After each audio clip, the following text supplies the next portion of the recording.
Bonjour, Éloi. Éloi. Hello, Éloi. Ça va? Ça va, toi? Oui. On te laisse te brancher. Oui. Qu'est-ce que tu nous chantes, Éloi? Je vais vous chanter Fernand d'Alexandre Poulain. On t'écoute. Une petite histoire comme ça.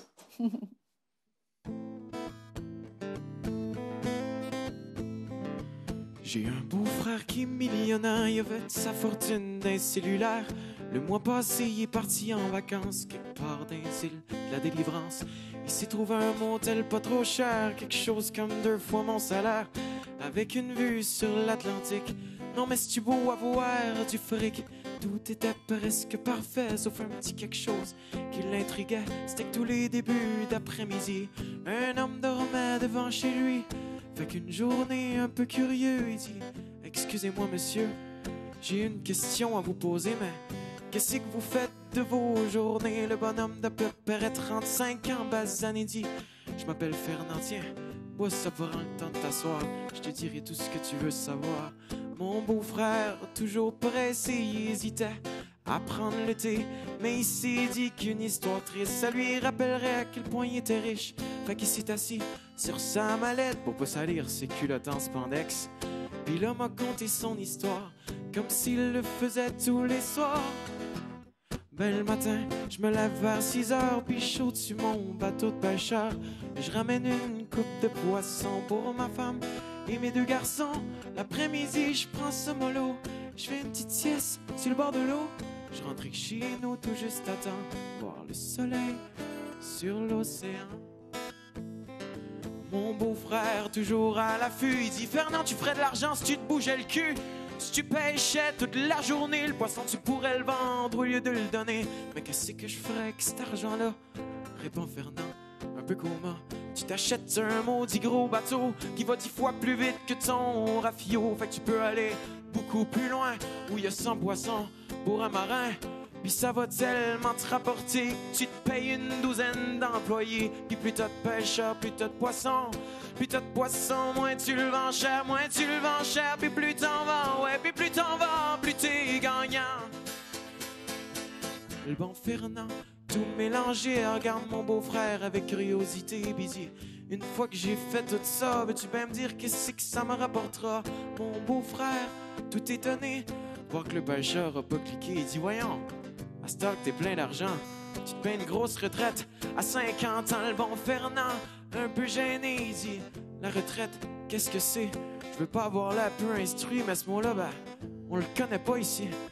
Fait que mon beau-frère se ferme les yeux, se concentre, sourit un peu et pense à la grosse retraite qui va se payer, puis il livre le fond de ses pensées. Ben le matin, je me lèverai vers 6 heures, j'ôterai ce petit bateau de pêcheur.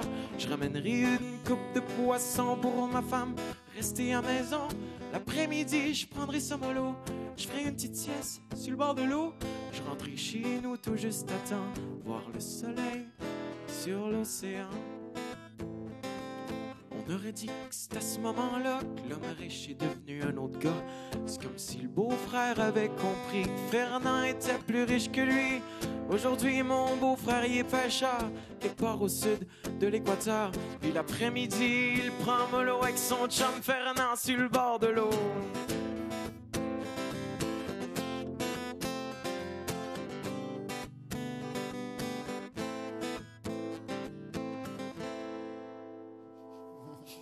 Merci, Éloi. Merci. Elle te plaît, cette chanson-là? Elle te parle, hein? Elle te parle, mais elle raconte une histoire que tu as envie de vivre, puis une que tu voudrais jamais vivre. Est-ce que je me trompe? Oui, ben t'as raison, t'as tout à fait Ouais. raison, c'est vraiment Ouais. ça. Puis, sais-tu ce qui à la fois m'impressionne, puis à la fois m'a dérangée, en fait. D'habitude, c'est Grégory qui nous fait des colonnes. J'ai appris ça de lui. Mais c'est très juste, cette façon que tu as parfois de mettre en perspective les choses. Mais moi, ce qui m'a plu, c'est qu'à l'âge que tu as, tu es capable de t'intéresser à la notion de véritable richesse. Mm-hmm.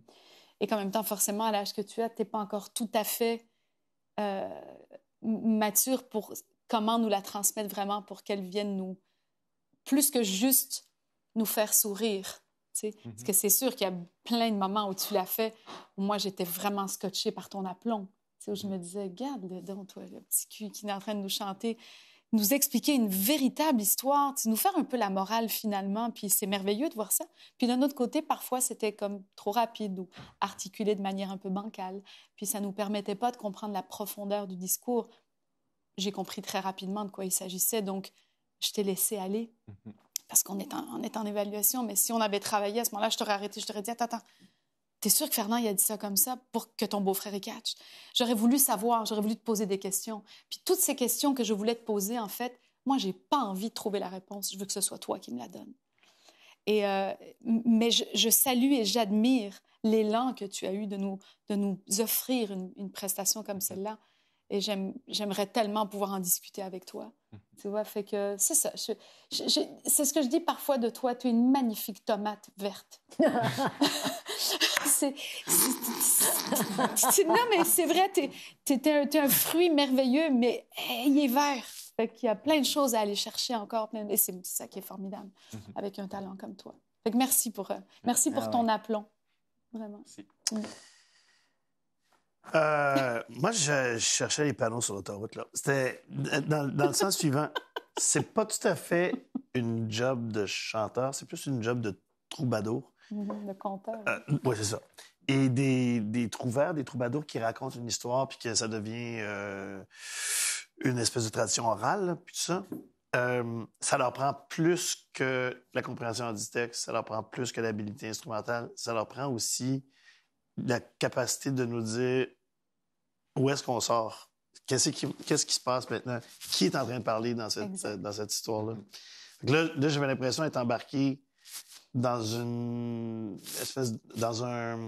manège. Puis là, je m'en vais sur cette route-là. Puis il va falloir que j'en devine des bouts là, pour comprendre. Moi aussi, comme Lara, j'ai compris là, qu'est-ce que c'est l'histoire. Mais j'étais sur une route qui n'a pas de panneau. Fait que je vais prendre cette sortie-là, je pense, parce que ça a l'air le fun. Puis je veux pas être cryptique dans tout ça, là, mais c'est de la narration quelque part. Fait qu'il faut comprendre qui parle, quand. Il faut comprendre c'est quoi la différence entre le couplet et le refrain, parce que le refrain revient après un long couplet qui est très monodique. Si on est pour arrêter sec, si on est pour faire une coupure pour pouvoir rentrer dedans, ben il faut pas rentrer trop vite dans l'autre parce que... Moi, j'ai essayé de suivre ton machin. Là, j'ai trouvé ça difficile par bout à suivre parce que... En tout cas, moi, tu m'as pas tenu par la main pour me raconter ça. Là. Est-ce que tout le monde a besoin d'être tenu par la main dans une chanson comme celle-là? Oui. En tout cas, c'est une histoire. Moi, oui. Mais moi aussi. Quand tu dis est-ce que tout le monde, ça voudrait dire qu'il y aurait des gens qui ont plus d'habilité de compréhension?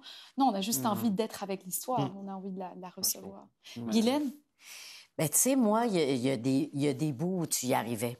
Vraiment. Oui. Il y a des bouts où tu y arrivais. J'étais là, OK. Là, son Fernand, je le vois. Ouais. Là, je vois le beau-frère. Tu sais, mais il y a d'autres fois où là, où c'est qui est rendu, que les 3 petites secondes où je fais, OK, est-ce que c'est le beau-frère, est-ce que c'est Fernand? Là, je te perds tout à coup. Je suis toujours séduite par ta voix puis par ton aplomb. C'est vrai, ça, on peut...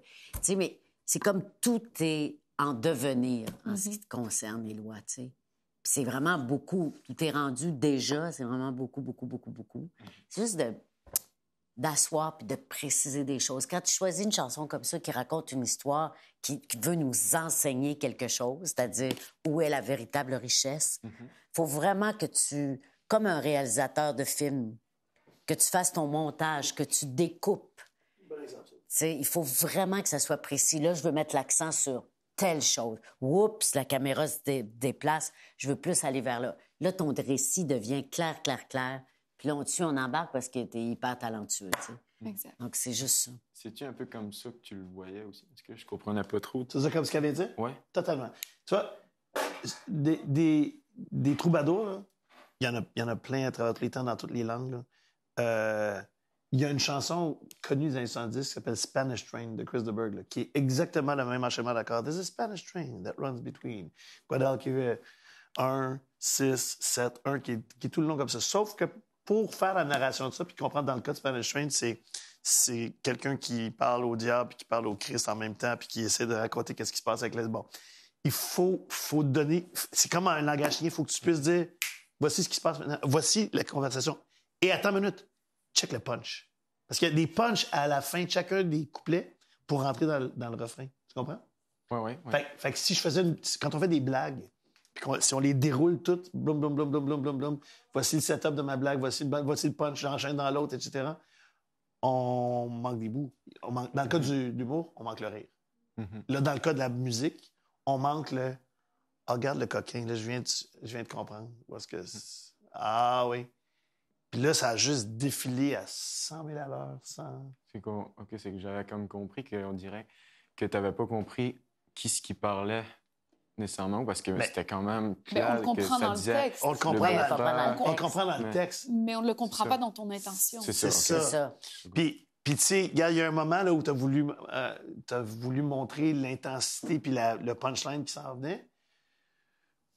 Tu as chanté plus fort, tu as joué plus vite. En plus de ça, à ce moment-là, moi, j'aime pas tellement ça quand ça arrive, ces choses-là, mais j'ai compris ce que tu t'en allais, là. Là, j'étais capable de suivre ça. Le reste, ça aurait pu être, dans le fond, le bottin téléphonique, à la limite. Ça ne l'était pas, parce que j'ai écouté le texte. Je la comprends, l'histoire aussi. Est-ce que tu comprends ce que je veux dire? Oui, je comprends. Mais quelle est ton interrogation? Est-ce que je vois vraiment un grand point d'interrogation sur ton front? Là? Intéressant. Ben, Je suis pas d'accord. C'est plus le... Je vous regardais plus, en même temps, vous qui me regardiez, Greg, tu étais plus sur tes feuilles puis trucs de même, mais c'est... me semble, moi, dans ma tête, je faisais vraiment les faces quand ça parlait de... Tu sais, il disait, admettons, Fernand fait un air interrogé, genre, il s'interroge par rapport à telle affaire. Là, je faisais vraiment plus la face. Puis là, t'as venu avec ça, fait que là, je trouvais ça bizarre parce que, genre, tu me regardais pas nécessairement mais tu sais, si je peux me permettre, Éloi, là, c'est pas dans la démonstration que ça se passe, c'est dans l'intériorité. Quand tu chantes ton bout, que t'es Fernand, même si tu fais pas l'air interrogatif que la phrase te dit de faire, si je le sens que t'es campé dans ton Fernand, tout passe, tu comprends?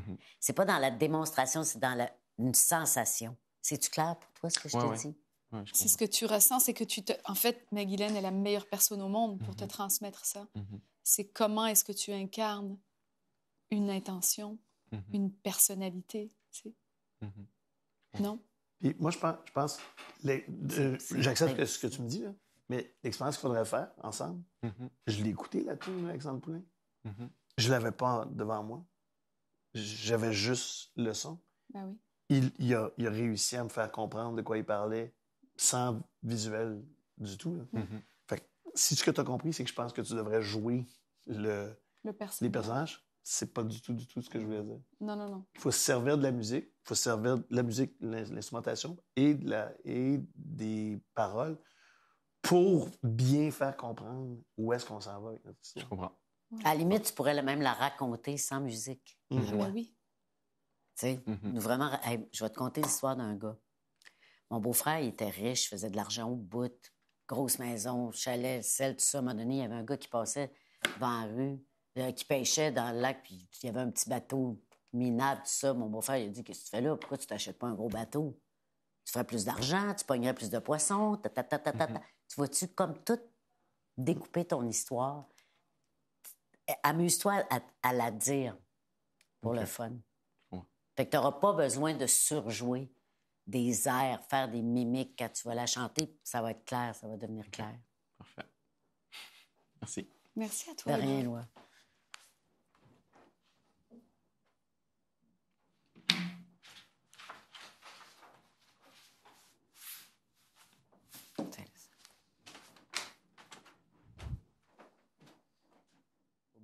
Moi, je suis le bon qui crie son cœur pour se faire aimer.